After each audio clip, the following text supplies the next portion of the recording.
So this theory goes back to that ancient memory of superiority.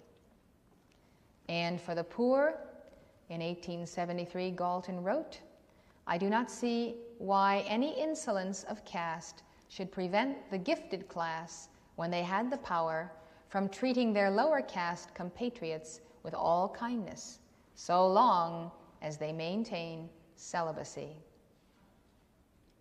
But if these continue to procreate children inferior in moral, intellectual, and physical qualities, it is easy to believe that the time may come when such persons would be considered as enemies of the state and to have forfeited all claims to kindness."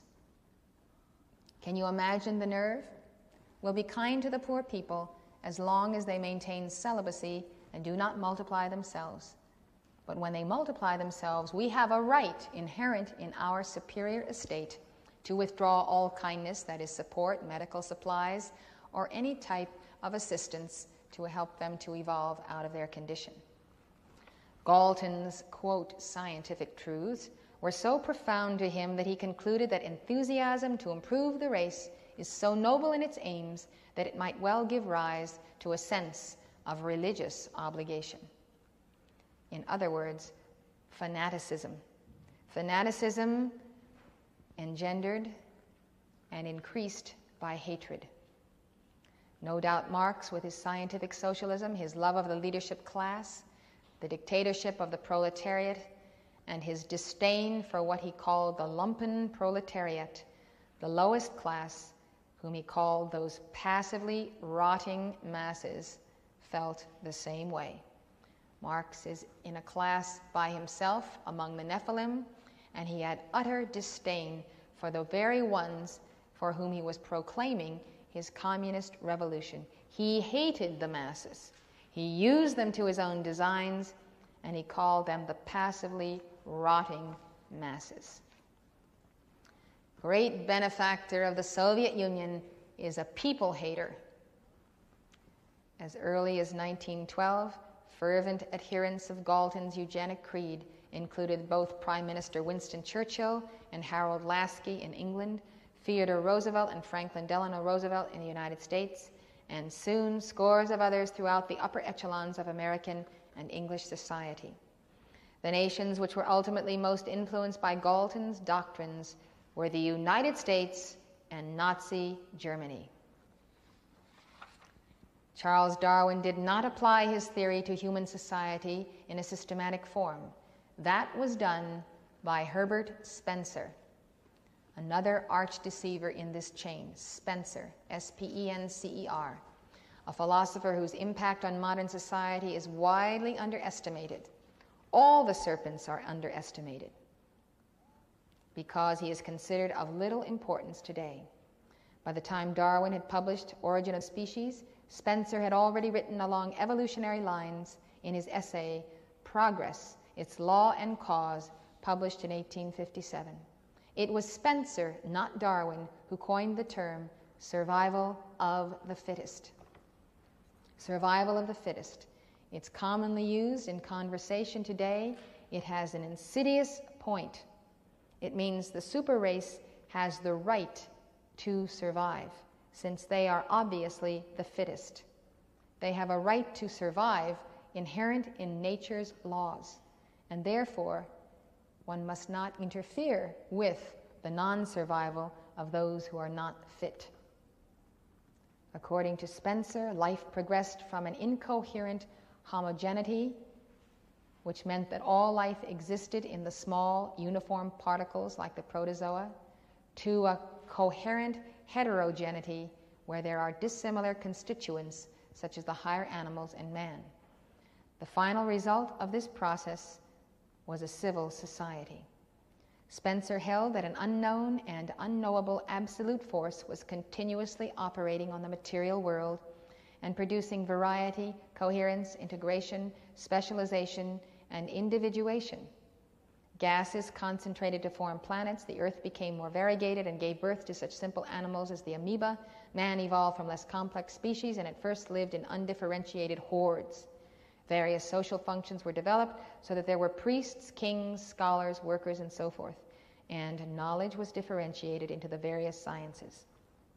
In short, along with all other changing things, human societies evolved from undifferentiated hordes by means of increasing division of labor into complex civilizations.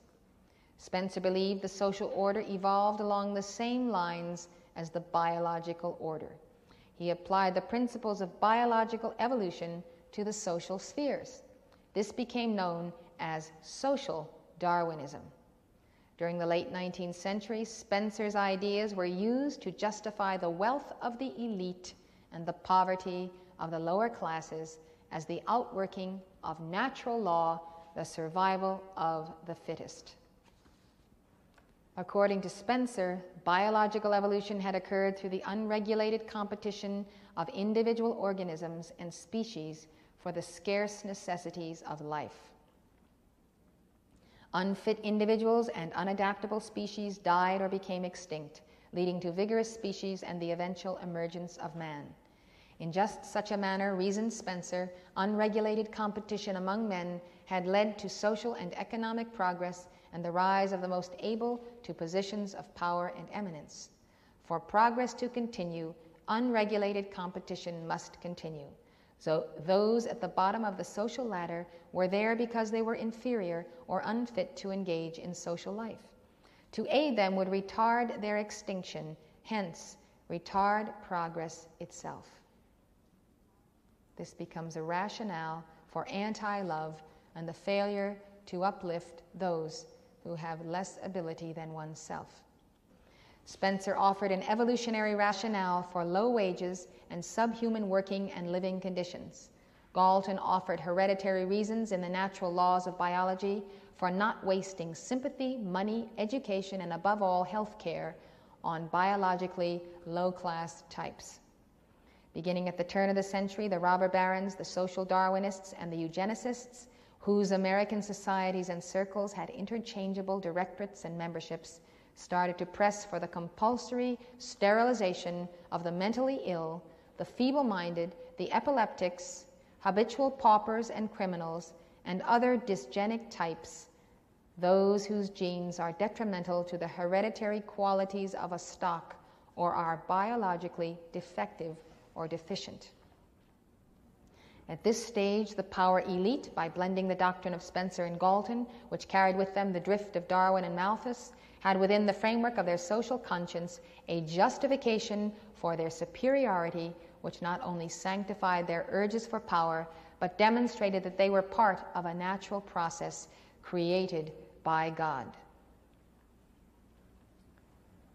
One thing that you need to understand about the fallen ones is that they have never admitted their own descent in the order of hierarchy, nor have they admitted the ascent of the sons of God. They will not acknowledge the sons of God as above them in hierarchy, laying claim to their status in the hierarchy of angels before their fall. When they lost their position, they are not accepting the judgment of God, where they were cast out of heaven and cast down into the earth. You have to understand this in the psychology of the Nephilim. The power elite have never accepted the judgment put upon them by Almighty God.